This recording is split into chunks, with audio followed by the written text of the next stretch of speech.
Assalamualaikum warahmatullahi wabarakatuh. Perkenalkan, nama saya Marini Dewi Oktaviani Hasibuan dengan nomor NPM 227010235.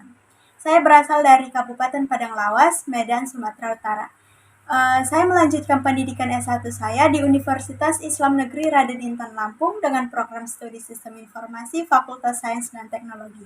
Ingin menjelaskan tentang algoritma dan juga pemrograman data, yaitu untuk memenuhi tugas dari Bapak Mizan Al-Khairi Kesuma MTI.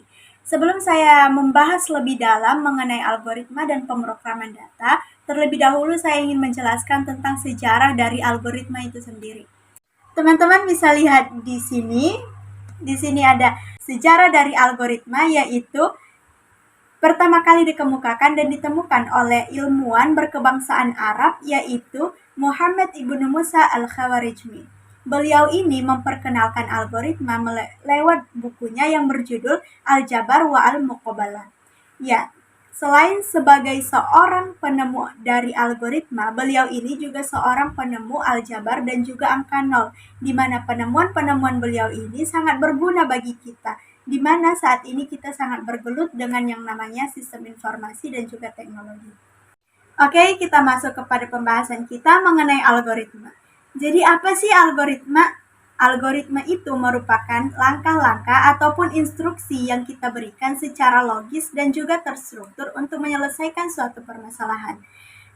Adapun pengertian dari algoritma pemrograman itu tidak jauh berbeda dari pengertian dari algoritma, yaitu instruksi ataupun langkah-langkah yang kita berikan secara logis dan juga terstruktur untuk menyelesaikan suatu permasalahan yang berkaitan dengan pemrograman data.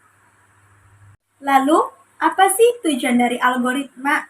Nah, di sini kita bisa lihat ada beberapa tujuan dari algoritma. Yang pertama ialah memecahkan masalah secara logis.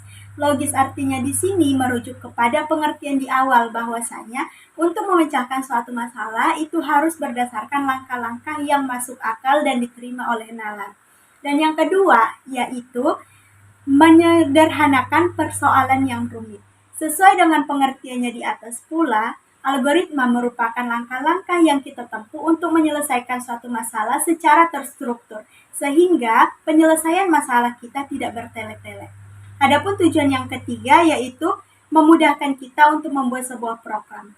Dan tujuan yang keempat, meminimalisir penulisan berulang. Untuk lebih memahami pembahasan kita pada kali ini, teman-teman bisa lihat diagram di sini. Di sini ada 3 syarat dari algoritma. Yang pertama ada logis, yang kedua terstruktur, dan yang ketiga ada input, proses, dan output. Yang pertama dan yang kedua sudah saya jelaskan di awal, dan yang ketiga ini ada input, proses, dan output. Input merupakan langkah awal ataupun instruksi yang kita berikan kepada sebuah program. Adapun proses yaitu prosesnya ataupun langkah kerjanya setelah kita berikan input ataupun instruksi. Dan adapun output itu merupakan hasil dari input dan juga proses yang kita lakukan sebelumnya. Jadi, algoritma ini sangat erat kaitannya dalam kehidupan kita sehari-hari. Dikarenakan untuk menyelesaikan suatu permasalahan, kita butuh yang namanya algoritma untuk menyelesaikan suatu permasalahan secara logis, terstruktur, sehingga hasil yang kita dapatkan sesuai dengan yang kita inginkan. Untuk lebih memahami mengenai algoritma ini, teman-teman bisa lihat contoh di sini. Di sini saya berikan contoh yaitu pada proses mencuci pakaian yang kotor. Langkah yang pertama yaitu menyiapkan pakaian yang kotor lalu memasukkannya ke dalam ember dan meletakkannya ke dalam kamar mandi. Dan langkah yang kedua yaitu memasukkan air dan juga deterjen ke dalam pakaian yang kotor tadi. Langkah yang ketiga yaitu mengucek baju satu persatu. Langkah yang keempat teman-teman bisa lihat di sini yaitu membilas pakaian dengan air yang bersih setelah dikucek. Dan langkah yang kelima yaitu jemur dan keringkan pakaian. Ini merupakan algoritma dikarenakan langkah-langkah yang kita lakukan untuk mencuci pakaian secara logis dan juga terstruktur, sehingga hasil yang kita dapatkan sesuai dengan yang kita inginkan, yaitu pakaian yang bersih dan juga kering.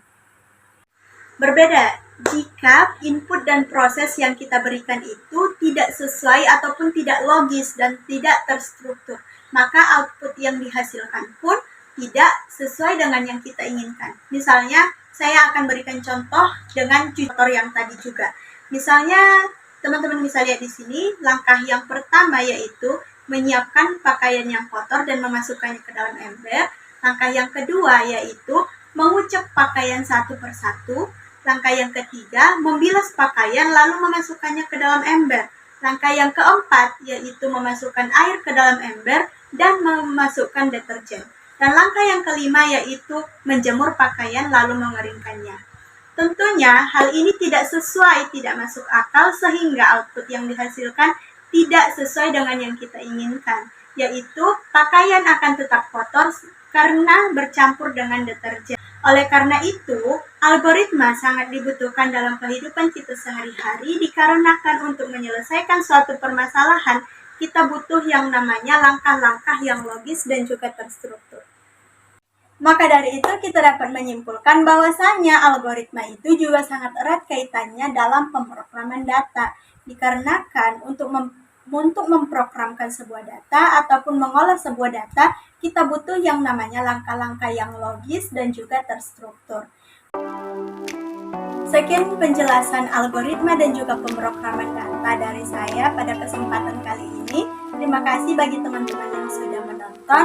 Jangan lupa like dan juga komen di bawah ini. Terima kasih. Assalamualaikum warahmatullahi wabarakatuh.